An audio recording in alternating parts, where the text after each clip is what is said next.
I'm just sitting here in my chair, feeling so helpless. Can't go to church, can't participate in the ministry. I'm what you call the PR man.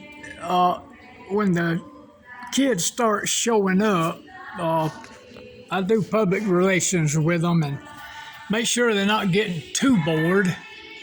Try to keep them active, busy, games, whatever. But I can't do that. Oh, tomorrow will be 2 weeks, and all I'm doing is taking up space. God help me. Thank you, supporters. In Jesus' name, thank you.